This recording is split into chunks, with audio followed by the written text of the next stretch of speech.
Entrepreneur India TV पर mission आत्मनिर्भर भारत लेकर एक बार फिर हाजिर हूं। इस लाइव सत्र में आप सबका एक बार फिर बहुत बहुत स्वागत। कैसे हैं आप सब? खुद को सुरक्षित रखना, आसपास की सुरक्षा रखना इस वक्त की सबसे बड़ी ज़रूरत है। और एक और ज़रूरत है, vocal for local. Vocal for local आज के आत्मनिर्भर भारत अभियान को मजबूती देता एक और बहुत ही सार्थक कदम है। अब आपको अगर किसी भी सामान को खरीदना है तो कई बार जब हम जाते हैं तो ये देखने की कोशिश करते हैं कि ये सामान किस कंट्री में बना है। अब शायद इस बात से आपको थोड़ी सी सुविधा मिलने वाली है इस फील्ड में, क्योंकि भारतीय मानक ब्यूरो जो है ये स्वदेशी मानक बनाने की तैयारी कर रहा है। यानी कि एक ऐसा साइन आपको प्रोडक्ट्स पे लगा मिलेगा जो आपको बताएगा कि ये इंडिया मेड है। तो अगर आपको वो प्रोडक्ट खरीदना है या नहीं खरीदना है, इसके लिए बहुत ज़्यादा खोज खबर उस प्रोडक्ट में करने की ज़रूरत नहीं होगी। बहुत सारी ऐसी बातें हैं जो इस तरह की तैयारी में लगी हुई हैं आत्मनिर्भर भारत मिशन को सफल बनाने के लिए। ये मानक कैसा होगा, कैसा दिखेगा, इसको तो आने में अभी थोड़ा सा टाइम है। आपको और हमको इंतजार करना होगा, लेकिन आज के इस लाइव सेशन के लिए आपको बिल्कुल इंतजार नहीं करना है। हमेशा की तरह बहुत सी बातें हैं और आज हम जिस बात पर खास बात करने वाले हैं, 2 एक्सपर्ट टॉक्स लेकर हम आएंगे आपके लिए। पहली एक्सपर्ट टॉक में बात करेंगे पीवीसी पाइप्स मैन्युफैक्चरिंग के बारे में, जहां हम आपको बताएंगे अपने एक्सपर्ट्स के जरिए कि क्या ज़रूरी है आपके लिए इस बिजनेस में, क्या क्या सावधानियां रखनी है, क्या क्या चीज़ों की ज़रूरत है। और इसी से रिलेटेड होगी हमारी दूसरी टॉक भी। हमारी अगली एक्सपर्ट टॉक में हम आज बात करने वाले हैं PVC wires and cables manufacturing के बारे में। दोनों ही वक्त की ज़रूरत, और जैसा कि मैंने पहले भी अपने किसी सेशन में कहा था कि जब डिमांड होती है तो उसकी सप्लाई अपने आप बढ़ जाती है। तो बस सिलसिला बढ़ाते हैं बातों का आगे अपनी एक्सपर्ट टॉक के जरिए। पहली एक्सपर्ट टॉक में हम बात करने वाले हैं पीवीसी पाइप्स मैन्युफैक्चरिंग की।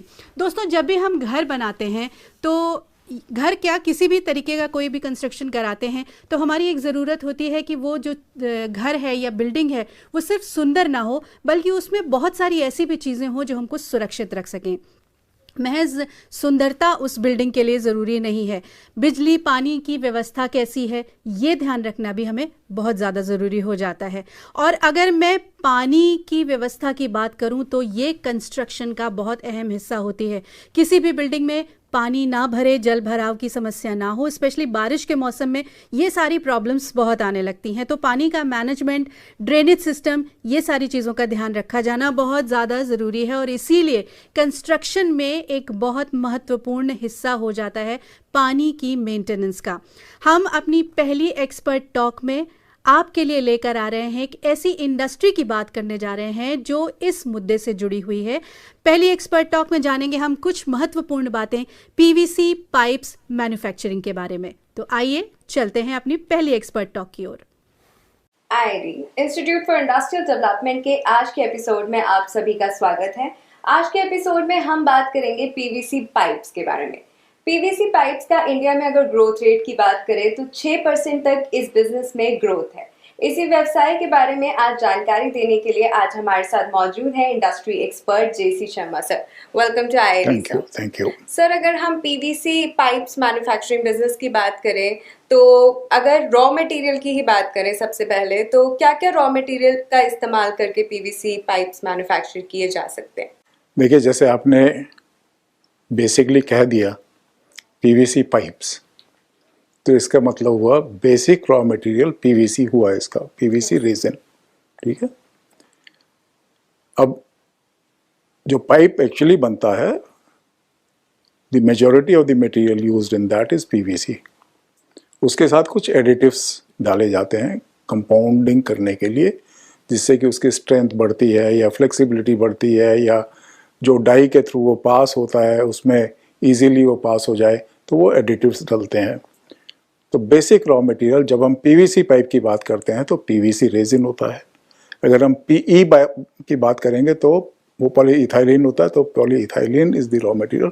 इन addition to that the additives are put according to the requirement of the pipe. वो पाइप यूज कहाँ होगा, ठीक है। सिमिलरली वो पाइप किस रंग का बनाना है हमें, उसके हिसाब से हम कलर डाल देते हैं। तो इसमें कोई खास ऐसी कोई बड़ी चीज़ नहीं है। Yes sir. सर, अगर हम मशीन्स की बात करें इस बिजनेस के लिए हमें किन किन मशीन्स की जरूरत पड़ेगी? देखिए, बहुत ही एक सिंपल सी टेक्निक है, ठीक है। ये कोई ज़्यादा कॉम्प्लिकेटेड टेक्निक नहीं है। होता क्या है, किसी भी चीज़ को अगर आपको एक शेप देनी है तो उसे आप सेमी लिक्विड चाहिए, यस सर। ठीक है। उस सेमी लिक्विड फॉर्म में लाके या लिक्विड फॉर्म में लाके आप उसे किसी खांचे में डाल दीजिए, तो जो भी खांचा होगा वो लिक्विड उसकी शेप ले लेगी। जब वो ठंडा हो जाएगा तो वो यस बन गया। तो इसको तो हम कह देते हैं मोल्डिंग, ठीक है। सिमिलरली अगर हम खांचे में ना डाल के उस लिक्विड को उसे किसी प्रेशर के साथ एक शेप के थ्रू निकालें तो वो शेप ले लेगी चीज़, ठीक है। और जैसे ही वो ठंडी होगी तो वो शेप मेंटेन होगी। So this is known as extrusion. तो पाइप जो हमारे हैं वो एक एक्सट्रूजन प्रोसेस से बनते हैं। अब क्योंकि एक्सट्रूजन प्रोसेस है उसका नाम, तो जो मशीन है उसे एक्सट्रूडर कह देते हैं हम। तो बेसिक मशीन इसके लिए एक एक्सट्रूडर है। सर एक्सट्रूडर के अलावा और कौन सी मशीन ओके, की जरूरत है? ठीक है। अब एक्सट्रूडर अकेला काम नहीं करता है। जैसे जो रॉ मटेरियल आया, जो कंपाउंड आया, जो रेजिन आया, उसको हमें पहले ट्रीट करना पड़ता है, उसको गर्म करना पड़ता है। तो उसके लिए एक हीटिंग चैम्बर होता है, एक मिक्सर होता है। क्योंकि जैसे कलर डाला या उसमें ऑयल्स डाले या कोई और प्लास्टिसाइजर डाला, ठीक है, या क्लोरीन का कुछ फॉर्म डाला, तो उसे मिक्स करना पड़ता है अच्छी तरह से। रेजिन आता है, वो एक पाउडर फॉर्म होता है। तो रेजिन और ये जो भी एडिटिव्स हैं ये पहले एक हीटिंग चैम्बर में डाले जाते हैं थ्रू ए हॉपर। हॉपर का मतलब कुछ भी नहीं होता, एक फनल होती है, उसके अंदर सब आपने सामान डाल दिया, वो फिर एक रोटरी प्रोसेस में वो घूमता रहा, उसके अंदर वो अच्छी तरह से मिक्स हो गया। तो 10 minute 15 minute depending on the time of the process आपने उसको वो हीट कर दिया। हीट करके जब वो अच्छी तरह से मिक्स हो गया, ठीक है, तो आपने उसे निकाल लिया। वो एक टेम्परेचर कंट्रोल प्रोसेस है, okay. So this is the first part of this process, okay. जब आपका ये निकल के आ गया, उसको आपने ठंडा कर लिया, ठीक है। ठंडा करके उसको हम जनरली पैलेटाइज फॉर्म कर देते हैं, क्योंकि ये रेजिन होता है, तो जनरली उसका एक पैलेट फॉर्म्स बना देते हैं, मतलब एक छोटे छोटे छोटे दाने टाइप के बना देते हैं। तो it goes to another hopper, वहाँ पर जाके दाने का कन्वर्शन हो जाता है। And this becomes your raw material now for the extruder, okay. So now this goes into the extruding machine, okay. अब एक्सट्रूडिंग मशीन क्या है? Extruding machine is very simple item, okay. ये एक कंटिन्यूअस प्रोसेस मशीन है। एक hopper लगा होता है। हॉपर का मतलब कुछ भी नहीं होता है, एक फनल, ठीक है, बहुत बड़ी फनल को हम हॉपर कह देते हैं। उस फनल में आपने रॉ मटेरियल डाल दिया, वो वहां से कॉनिकल होता है, नीचे आया। अब नीचे आके it has to go to the heating chamber, okay.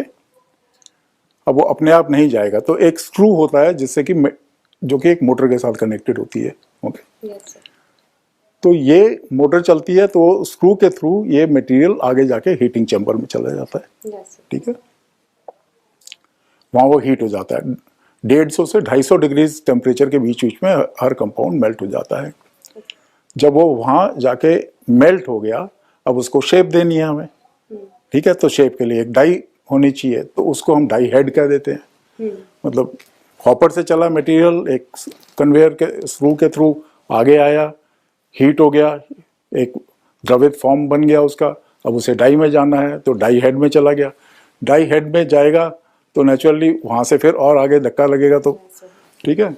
तो वो जैसे जैसे पिघलता जाएगा तो एक और स्क्रू होता है, उसके अंदर वो चला जाएगा, वो स्क्रू रोटेट करता जाएगा और आगे एक डाई लगी हुई है, इसके पहले डाई लगी हुई है, तो डाई के थ्रू वो फोर्स कर देगा ये, yes, sir. ठीक है, एक्सट्रूड कर देगा इसको मटेरियल को।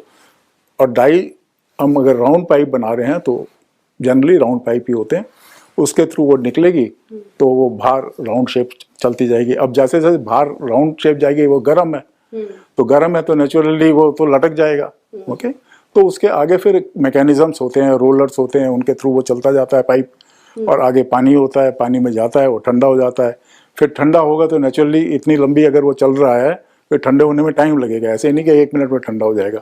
तो पूरे एक चैनल होती है जिसके थ्रू जाता है, उस चैनल में भी कुछ ना कुछ तो टेम्परेचर रहेगा उसका पाइप का ना, तो वो डी शेप हो जाएगा। तो फिर शेपर्स होते हैं उसके, ठीक है, उनके थ्रू वो पास होगा और अल्टीमेटली वो जाके ठंडा हो जाता है। अब ठंडा हो जाता है तो ये तो एक कंटिन्यूअस प्रोसेस है, चल रही है मशीन वहाँ से, तो ये तो किलोमीटर्स तक चलती जाएगी ऐसे। तो जनरली क्या होता है कि फिर आगे एक कटर लगा होता है, ठीक है, 10 फीट 20 फीट की लेंथ के फिर कटर लगा होता है, तो वो 10 फीट के बाद जाके काट देता है और आगे वो पाइप आपका बाहर निकल जाता है।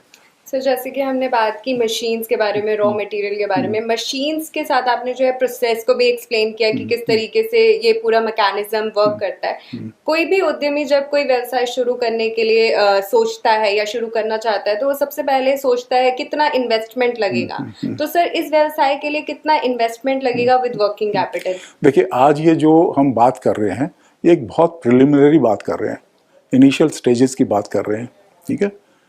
मेरा ये मानना है कि किसी भी चीज़ में सक्सेसफुल होने के लिए उसकी गहराई तक जाना बहुत ज़रूरी है, ठीक है। तो शायद हो सकता है कि हम आगे मैं फिर आऊँ किसी एपिसोड में और वो आपसे डिस्कस करूँ ऑन द नेक्स्ट स्टेज।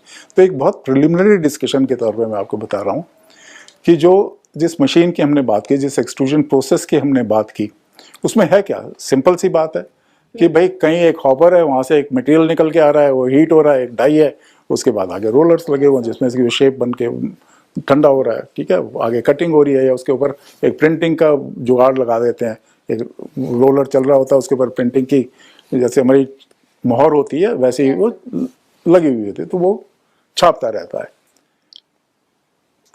तो है क्या ये, ठीक है।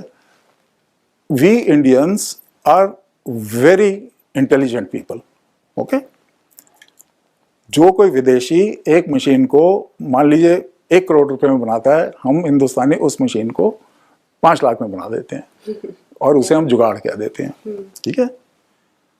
नॉट दैट कि हम यहाँ जुगाड़ को प्रमोट कर रहे हैं, but what I am saying is कि जिस हिंदुस्तानी को ये बात समझ में आ जाती है कि ये मशीन ऐसी चल जाती है तो वो एक अच्छी मशीन बना लेता है और सस्ती मशीन बना लेता है। और हमारे जो उद्यमी हैं जो ये मशीनें बना रहे हैं, उन्होंने ये मशीन 5 से 6 लाख रुपए के अंदर भी बनाई हुई है, ठीक है। और ये मशीन 5 करोड़ में भी जाती है, 50 करोड़ में भी जाती है, ओके। अब इनमें फ़र्क क्या है? देखिए, फ़र्क, पहली बात तो क्वालिटी का फ़र्क होता ही होता है। जो एक हीटर एक लोकल मार्केट से लिया हुआ हो, जो BIS स्टैंडर्ड्स का ना हो, तो उसकी क्वालिटी उसी हिसाब से होगी, ठीक है। सिमिलरली जो डाई हेड है, ठीक है, उसका एक पर्टिकुलर क्वालिटी होना चाहिए, जो उसके अंदर मेटल लगा हुआ है वो डाई स्टील होनी चाहिए, उसी हिसाब से उसकी लाइफ होगी, ओके। सिमिलरली जो बाकी कंपोनेंट्स लगे हुए हैं वो किस क्वालिटी के कंपोनेंट्स है, उस हिसाब से मशीन्स की कॉस्ट आती है। बहरहाल, coming back to the original point, 5-7 lakh रुपए से लेके और 5-7 करोड़ रुपए तक के प्रोजेक्ट्स इसमें बड़े आम लगते हैं, ठीक है। आप अगर एक किसी लोकल उसमें जाएंगे, अब तो बहुत दिल्ली में स्ट्रिक्टनेस हो गई है। पहले तो जो हमारे अनऑथराइज्ड कॉलोनीज थी या जो वैसे विलेज एरियाज थे, उनमें छोटी से छोटी गली के अंदर भी जहाँ 2000 स्क्वायर फीट या 3000 स्क्वायर फीट की जगह थी और बिजली का कनेक्शन था, 40-50 किलोवाट का इसमें बिजली का कनेक्शन मिनिमम चाहिए होता है, वहाँ ये एक्सट्रूडर्स लगे हुए थे, ठीक है। अब अगर मान लीजिए किसी आदमी को छोटा काम शुरू करना है, उसने 5-7 लाख रुपए में एक्सट्रूडर खरीद लिया, अब उसके बाद उसे रॉ मटेरियल चाहिए, ठीक है। रॉ मटेरियल डिपेंड करता है कि वो एक्सट्रूडर की कैपेसिटी क्या है। अब कैपेसिटी का मतलब क्या हुआ कि दिन में वो कितना मटेरियल रॉ मटेरियल से और पाइप में कन्वर्ट कर देगा, ठीक है। कोई एक्सट्रूडर होगा जो 50 किलो घंटा निकाल देगा, कोई होगा जो 5 किलो निकालेगा, कोई होगा जो 100 किलो निकालेगा, ठीक है। So first is the capital cost. तो कैपिटल कॉस्ट में क्या है, मशीनरी की कॉस्ट आ गई। अब हाइपोथेटिकली मान लीजिए एक आदमी ने 10 लाख रुपए वाला एक्सट्रूडर ले लिया, एक पर्टिकुलर कैपेसिटी का, से 5 kg पर आवर या 10 kg पर आवर, जो भी एक कैपेसिटी है उसकी, और कैपेसिटी विल ऑल्सो डिसाइड कि कितने वाट का आपको इलेक्ट्रिकल कनेक्शन चाहिएगा, लेकिन जनरली 40-50 किलोवाट का कनेक्शन चाहिए होता है इसमें, ठीक है। तो आपने कैपिटल कॉस्ट ये लगा दी कि भैया मेरी मशीनरी 10 लाख रुपए में आ गई, ठीक है, उसमें बिजली के कनेक्शन के पैसे भी आ गए, सब कुछ आ गया। अब आपको जगह चाहिए, क्योंकि ये पाइप तो लंबा है, कम से कम 10 फीट का पाइप तो होता ही होता है, ठीक है। और पाइप भी बहुत किस्म के हैं, वो मैं भी बता दूंगा आपको इसके बाद। तो अगर 10 फीट का पाइप है, ठीक है, तो एक्सट्रूडर की लेंथ कम से कम इससे दुगनी हो जाएगी, क्योंकि पाइप जैसे निकल के जाएगा तो 10 फीट के बाद कटेगा, उससे आगे भी कुछ लेंथ चाहिए, ये तो है नहीं मशीन से निकलते ही कट गया, ठंडा होगा, ये होगा, तो 20-30 फीट की लेंथ चाहिए, फिर विड्थ भी चाहिए अकॉर्डिंगली, यू नो। तो अगर हम ये ऐसे लगाएं तो कम से कम भी नहीं तो 1500 स्क्वायर फीट से कम में ये एक्सट्रूडर लगाना बड़ा टाइट प्रोसेस रहता है। जनरली जो है अच्छी एक्सट्रूजन की फैक्ट्री में 3000 स्क्वायर फीट का जगह होनी चाहिए। करने वाले तो 1500 स्क्वायर फीट में भी कर रहे हैं, लेकिन उसमें होता ही है कि आपको रॉ मटेरियल रखना है, तो रॉ मटेरियल भी कहीं कोने में एक के ऊपर एक रख दिया, ठीक है, फिनिश गुड्स भी एक के ऊपर एक रख दिए, तो लेकिन वो एक ठीक सिस्टम नहीं है। अगर सिस्टम से हमें काम करना है तो कोशिश करें कि 2500-3000 स्क्वायर फीट का जगह हो, तो उस जगह को हम आप मान के चलें कि वो किराए पर है, ठीक है, कैपिटल कॉस्ट नहीं लें उसकी। इनिशियली अगर किसी उद्यमी को अपना काम शुरू करना है तो हो सकता है उसके पास पैसे ना हो, है भी, तो यू नो ही मे और may not want to invest in the property. तो 10-1 लाख रुपए की आपकी मशीन होगी। अब उसको वर्किंग कैपिटल जो है वो इसका जितने की भी मशीन है आपकी, उससे अगर जो भी आपकी प्रोडक्शन कैपेसिटी उस मशीन की डे की है तो कम से कम 3-4 दिन का रॉ मटेरियल उसके पास होना चाहिए, ठीक है। अब हाइपोथेटिकली मैं बता रहा हूँ आपको, ये मटेरियल जो है करीब करीब 70 रुपए किलो आता है, ठीक है, तो उसे कम से कम मैंने तो 500-700 किलो अपना मटेरियल रखना चाहिए, कम से कम इतना होना चाहिए। तो आप लगा लीजिए अगर 70 रुपए किलो है और 500 किलो लगा दिया उसने, ठीक है, तो करीब करीब 1 लाख 1.5 लाख का आपका एडिटिव्स वगैरह लेके वो मटेरियल उसके पास हमेशा रहना चाहिए। सिमिलरली जो स्टॉक होगा, ऐसा तो है नहीं कि अभी मटेरियल निकला और बाजार में गया और बिक गया, उसके पैसे आ गए, तो वो इन्वेंट्री भी उससे कुछ रखनी पड़ेगी, ठीक है ना। इन्वेंट्री के बाद फिर उसे उधार भी देना पड़ेगा, ओके। तो आप ये मान के चलिए कि 5-1 लाख रुपए का उसे वर्किंग कैपिटल चाहिए, तो 15 लाख रुपए हो गए, ठीक है।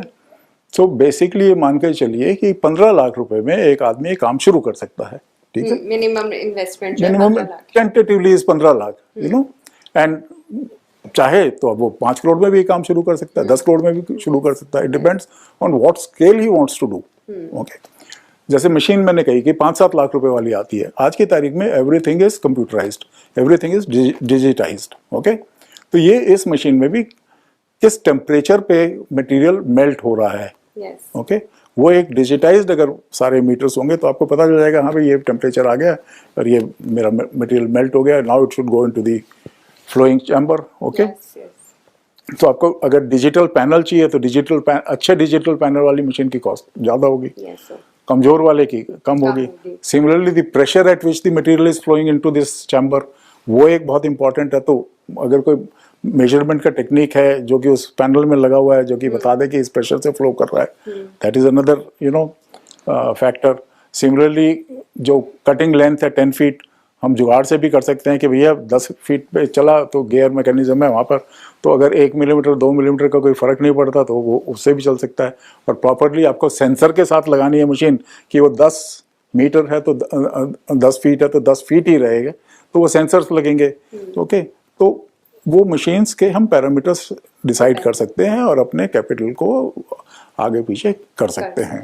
सर, जैसे कि आपने बताया मशीन्स के बारे में और इन्वेस्टमेंट के बारे में, हमने जाना कि हमें लगभग 15 लाख रुपए तक की इन्वेस्टमेंट चाहिए। सर, हम एक प्रोडक्ट क्रिएट कर लेते हैं, लेकिन हमें उसको बेचने के लिए मार्केटिंग क्या स्ट्रेटेजी होनी होती है, ये जो है उद्यमी को कहीं ना कहीं पीछे छोड़ देते हैं। उद्यमी इस बारे में नहीं सोचते हैं कि किस तरीके से पर्टिकुलर प्रोडक्ट की मार्केटिंग की जाए। तो इस प्रोडक्ट की मार्केटिंग कैसे की जा सकती है? देखिए, सबसे इम्पोर्टेंट चीज एक हमें समझनी चाहिए कि 90% लोग मार्केटिंग और सेल्स में फर्क नहीं समझते। yes, sir.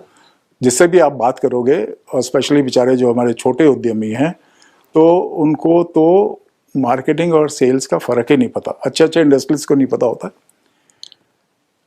What is marketing and what is sales. देखिए, मार्केटिंग जो है वो एक कंज्यूमर को एक प्रोडक्ट की खूबियां बता के और उस प्रोडक्ट को इंट्रोड्यूस कराने की टेक्निक्स को मार्केटिंग कहते हैं, कम्युनिकेशन स्ट्रेटेजी को मार्केटिंग कहते हैं, ठीक है। तो आप जो एडवर्टाइजिंग कर रहे हैं, आप जो उसका एक कम्युनिकेशन दे रहे हैं एक कस्टमर को उसके बारे में, basically that revolves around the marketing. और उस कम्युनिकेशन स्ट्रेटेजी को ही हम बेसिकली मार्केटिंग स्ट्रेटेजी कह देते हैं। मतलब बड़ी सिंपल टर्म्स में बता रहा हूँ, marketing is not so simple, marketing has lot of things, क्योंकि उसमें फिगर्स आते हैं कि भैया इस प्रोडक्ट की मार्केट डिमांड है कितनी। जैसे इंडिया में आज कहते हैं कि भाई 391 बिलियन रुपीस का टर्नओवर है इस प्रोडक्ट का। तो उससे हमें पता चलेगा अच्छा इतना टर्नओवर है तो इतना माल बिकता होगा, ठीक है। फिर उसके बाद स्टेट्स आ जाएंगे, किस स्टेट में कितना माल बिकता है, फिर डिफरेंट काइंड ऑफ मटेरियल है, ठीक है, उसकी वो है। तो ये सब चीज़ें जो है एनालिसिस करनी पड़ती हैं। वो एनालिसिस एक ब्रांड मैनेजर करता है, जो अच्छी कंपनीज में होता है वो ब्रांड मैनेजर करता है, उसे प्रोडक्ट मैनेजर भी कह देते हैं, ठीक है। तो वो analysis becomes a part of the marketing, okay? It has a relevance to sales also, but marketing is decided accordingly, okay? कि भाई मान लीजिए चेन्नई में जो मटेरियल बिक रहा है, ठीक है, तो उसकी कम्युनिकेशन स्ट्रेटेजी चेन्नई की जो लोग हैं उनकी साइकोलॉजिकल अंडरस्टैंडिंग के हिसाब से होगी, उनके परसेप्शन के हिसाब से होगी, उनकी लैंग्वेज के हिसाब से होगी। कलर्स, जिस कलर्स में एडवर्टीजमेंट बनेगी, जो मॉडल्स लिए जाएंगे, वो सब मार्केटिंग स्ट्रेटेजी का ही एक पोर्शन है, ठीक है। और वो एक पर्टिकुलर स्टेट के लिए, और स्टेट में भी डिस्ट्रिक्ट के लिए, और डिस्ट्रिक्ट में भी तहसील के लिए, marketing goes to the last man concern, okay. So that is marketing, okay. Now what is sales? Sales is that when a product comes to the shelf, okay, तो एक थ्योरी है जो दिखता है वो बिकता है, ठीक है। तो आपने मार्केटिंग के थ्रू कस्टमर को बता तो दिया, कस्टमर को समझ भी लिया कि भाई ये एक प्रोडक्ट है, मैंने वो अखबार में एडवर्टाइजमेंट कर दिया, जो भी कर दिया, उसको कस्टमर को पता है। अब कस्टमर जाके ढूंढेगा कहाँ कि वो मटेरियल है कहाँ, ठीक है। तो एक फिलॉसफी है, जो दिखता है वो बिकता है, तो आप उसको दिखाइए। और पाइप इतनी लंबी चौड़ी चीज है, जो नॉर्मल शॉपकीपर्स हैं हमारे, उनके पास इतनी जगह तो होती नहीं। So there has to be some display boards there, at least some sampling has to be there, something has to be there. जो plumbers हैं उनको आप बताइए, ठीक है, उनको free samples दीजिए, या उनको जाके sales promotion की टेक्निक आती है, तो एक डिस्ट्रीब्यूटर बनाना पड़ेगा, ठीक है, एक होलसेलर बनाना पड़ेगा, या स्टॉकिस्ट बनाना पड़ेगा, और उनको जाके समझाना पड़ेगा, ठीक है। उनको अपनी सेल्स स्ट्रैटेजी बतानी पड़ेगी कि भैया मेरी प्राइस इस कॉम्पिटिटर के हिसाब से ये है, इसलिए ये सस्ता पड़ता है। मेरे पाइप की लाइफ जो है ना, मेरे पाइप में रिसाइकल्ड मटेरियल यूज़ नहीं होता है, तो इसमें बहुत सारे लोग रिसाइकल्ड मटेरियल यूज़ करते हैं, जिससे कि उसकी मजबूती कम हो जाती है। तो ये सारी सेल्स की वो बतानी पड़ेंगी, और सेल्स टेक्निक्स यूज़ करनी पड़ती हैं। सेल्स टेक्निक्स का क्या मतलब है कि कितने बारी एक आपका सेल्स रिप्रेजेंटेटिव दुकान पे जाएगा, कितनी बारी वो कस्टमर से मिलेगा, दुकानदार को क्या कहेगा कि भैया अगर तूने मान लीजिए 100 किलो माल रोज बेच दिया तो मैं तेरे को इतना पैसा एक्स्ट्रा दूंगा, ओके। तो ये सब सेल्स की टेक्निक्स है। अब ये जो छोटा उद्यमी है ये बेचारा नहीं समझता है, ठीक है। इसके लिए गवर्नमेंट ने काफ़ी स्कीम्स निकाली हुई हैं, सब कुछ है, और there are so many sales consultants also जो इन चीज़ों को हैंडल कर सकते हैं। तो इनिशियली तो जनरली क्या होता है, जो हम बिल्कुल छोटे उद्यमी की बात करते हैं, वो इतना समझदार आदमी होता है, उसे ये पता है कि साहब अगर मैंने पाइप बना दिया, ठीक है, तो ये जो जितने भी प्लम्बिंग स्टोर्स हैं, मैं अगर 10 स्टोर से भी बात कर लूँगा और मेरा पाइप 10 स्टोर्स में चला गया, या 3 डिस्ट्रीब्यूटर से बात कर ली, तो मेरा जो मटेरियल है जितना मैं निकालूंगा वो बिक जाएगा। सो वो बेसिकली एक क्रूड मेथड से जाके सेल कर देते हैं। बट अगर वो ना कर सके तो काफ़ी एजेंसीज हैं जो उनके थ्रू वो कर सकता है। जैसे सर आपने मार्केटिंग का बताया, और जो हमारी प्रॉफिटेबिलिटी भी होती है एक तरीके से वो मार्केटिंग और सेल्स पर ही डिपेंड करती है। देखिए मार्केटिंग और सेल्स के ऊपर काफ़ी कुछ डिपेंड करता है, लेकिन प्रॉफिटेबिलिटी अगर हम ये कहें कि मार्केटिंग और सेल्स के ऊपर डिपेंड करती है तो ऐसा नहीं है। मतलब ऐसा है लेकिन 100% ऐसा नहीं है। मेरी खुद की फ़िलॉसफी ये है, और इसी फिलॉसफी में मैंने इतनी सारी कंपनीज सेटअप की और चलाई और प्रोडक्ट्स मैन्युफैक्चर किए हैं। और ये मेरी वो नहीं है, ये अच्छे अच्छे इंडस्ट्रियलिस्ट भी इस चीज़ को मानते हैं और सिखाया है हमें। जब मैंने MBA बहुत साल पहले किया और मेरे पास हमारे पास लेक्चर्स के लिए इंडस्ट्रियलिस्ट आते थे, तो I would not like to name the person, but he is a top shot industrialist of India, okay तो उन्होंने मेरे को 2 स्ट्रैटेजीज बताई थी, ठीक है। एक तो उन्होंने कहा कि देखिए आपको पड़ता आना चाहिए। तो मैंने कहा पड़ता क्या? ये राजस्थानी इंडस्ट्रियलिस्ट थे, हिंदुस्तान के बहुत नामी इंडस्ट्रियलिस्ट हैं। मैंने कहा पढ़ते का क्या मतलब है? ये सर देखिए कोई चीज़ अगर आपके पास आ रही है और वो कहता है कि जी ये मैं आपको 20 रुपए में दूंगा, ठीक है, और आप कहते हो कि नहीं मुझे 20 में नहीं चाहिए, मुझे 15 में चाहिए। इसे don't go into that discussion. Okay, इसे आप देखिए कि अगर वो आपको 20 में दे रहा है तो आप बेच कितने में सकते हो? इसे अगर मान लो आप 25 में बेच सकते हो, 10 में बेच सकते हो और इमीडिएटली वो आपका माल बिक के और वो आ जाता है, तो एज ए सेल स्ट्रैटेजी आपको पड़ता खा रहा है, आप ले लो उसको, बेच दो फटाफट, अपने पैसे कमाओ और अलग निकलो, ठीक है। तो एज ए छोटा मैन्युफैक्चरर की स्ट्रैटेजी जनरली यही रहती है, ठीक है, कि जितने में बिक रहा है उसको बेच के और अपना कैश फ्लो को इम्प्रूव कर ले, ओके। लेकिन प्रॉफिटेबिलिटी की बात कैसे आती है? देखिए सेकेंड इंपॉर्टेंट चीज है कि जो आप खरीदते हो ना सामान, जितना आप उसमें कटौती कर लोगे प्राइस में, दैट इज योर प्रॉफिट। अब एक मान लीजिए हम रेजिन खरीदने गए, रेजिन आपको 70 रुपए किलो भी मिलेगा, 75 रुपए किलो भी मिलेगा, 80 रुपए किलो भी मिलेगा और 110 रुपए किलो भी मिलेगा, depending on the company from where the resin comes, okay. अब रिलायंस भी रेजिन बनाता है, दो तीन कंपनीज ही हैं इंडिया में जो रेजिन बनाती हैं, Reliance is the major one, उसके अलावा कोई ऐसे ज़्यादा नहीं है। अदरवाइज उसके बाद अलावा कोरियन रेजिन आता है, इम्पोर्टेड रेजिन और हैं, ठीक है। तो आप जो भी डिस्ट्रीब्यूटर है रेजिन का, उससे बात करो कि भाई साहब बात सुनिए, मेरी फैक्ट्री तो रोज चलेगी, ठीक है, मुझे रोज इतना माल चाहिए, मैं आपको कैश पे पेमेंट करूंगा, ठीक है, और इसके लिए मुझे ये डिस्काउंट चाहिए। तो वो बचत हुई आपकी, अगर आपकी जेब अलाउ करती है तो आपने वो प्रॉफिट कमा लिया ना, ठीक है। सो दैट इज वन वे कि जो आप रॉ मटेरियल खरीद रहे हैं उसको। सेकंड, प्रॉफिट्स आते कहाँ से हैं? देखिए efficiency and effectiveness are 2 very important aspects of life, okay.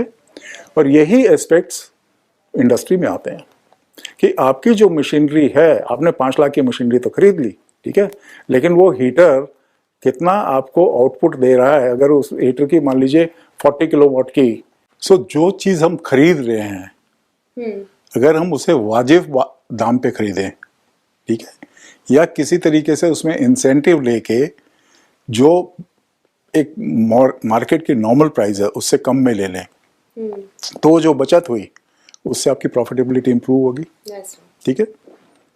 Secondly, जो मशीनरी है थोड़ा उसे एक्स्ट्रा खर्च कर दें मशीनरी पे, और उसकी एफिशिएंसी और इफेक्टिवनेस उस मशीनरी की ज़्यादा हो, जैसे 5 स्टार हीटर्स हैं उसके अंदर, एनर्जी सेविंग मोटर्स हैं उसके अंदर, तो आपकी वो बचत होगी, ठीक है।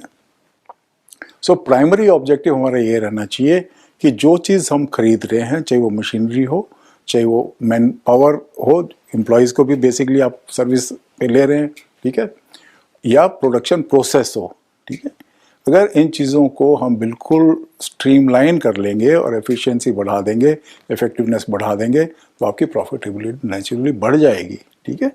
That is very important. Secondly, capital equipment, capital costs, if they lie dead, if they lie unutilized, उनका अगर काम आप पूरा नहीं ले रहे हो उसका, तो उसके ऊपर तो जो ब्याज है या जो एक कांस्टेंट खर्चा है वो तो देते रहोगे, ठीक है। अब अगर वो प्रोडक्शन आपने नहीं निकाली, उसको आपने जो टाइम फैक्टर है यूटिलाइजेशन ऑफ दीज मशीन्स वो ऑप्टिमाइज नहीं किया, तो आपकी प्रॉफिटेबिलिटी कम हो जाएगी। So optimize these things.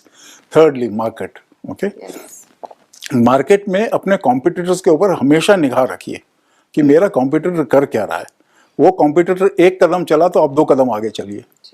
उसने एक स्कीम निकाली कि मान लीजिए 100 पाइप को ही लेगा तो उसके साथ मैं एक टेबल लैंप फ्री दूंगा, ठीक है। तो आपने उसके ऊपर निकाल दी कि भाई अगर वो ये लेता है तो मैं जो भी प्लम्बर इसे खरीद रहा है उसके घर के लिए उसके बच्चे के लिए कुछ अट्रैक्टिव सी चीज दूंगा जो उसे टेबल लैंप से ज्यादा अट्रैक्टिव लगे, ओके। ये साइकोलॉजी है कि भैया घर में अगर वो लेके जाता है बीवी और बच्चों के लिए कुछ, तो नेचुरली बीवी और बच्चे will influence that plumber to buy this pipe only rather than a table lamp. So ये आपको कॉन्स्टेंटली सोच के और मार्केट में अपने आप को ग्रो करना, एक कदम आगे रखना है। इससे आपकी नेचुरली प्रॉफिटेबिलिटी 100% अच्छी रहेगी in comparison to your other people. So इसके अलावा बहुत सारी स्ट्रैटेजी होती है। देखिए, प्राइसिंग स्ट्रैटेजी है, प्रोडक्ट स्ट्रैटेजी है, किस किस टाइप का प्रोडक्ट बना सकते हैं, यू नो, प्राइसिंग है, प्रोडक्ट है, प्लेसमेंट है, सो प्रमोशन है। दीज आर एक्चुअली 7 P's कहते हैं जिसको हम। तो आप उनके ऊपर वर्क करें। अग्रसर रहिए, आप सक्सेसफुल रहेंगे। Thank you so much sir, आपने जो है पीवीसी पाइप्स के बारे में एक ओवरव्यू दिया हमारी ऑडियंस को Thank और you. उन्हें जानने को मिला इस व्यवसाय के बारे में। आज के इस सेशन में हमने पीवीसी पाइप्स मैन्युफैक्चरिंग के बारे में एक ओवरव्यू जाना, इस व्यवसाय के बारे में जाना, इसकी मार्केटिंग के बारे में जाना। अगर आप इससे जुड़ी कोई भी जानकारी लेना चाहते हैं तो आप विजिट कर सकते हैं www.iid.org.in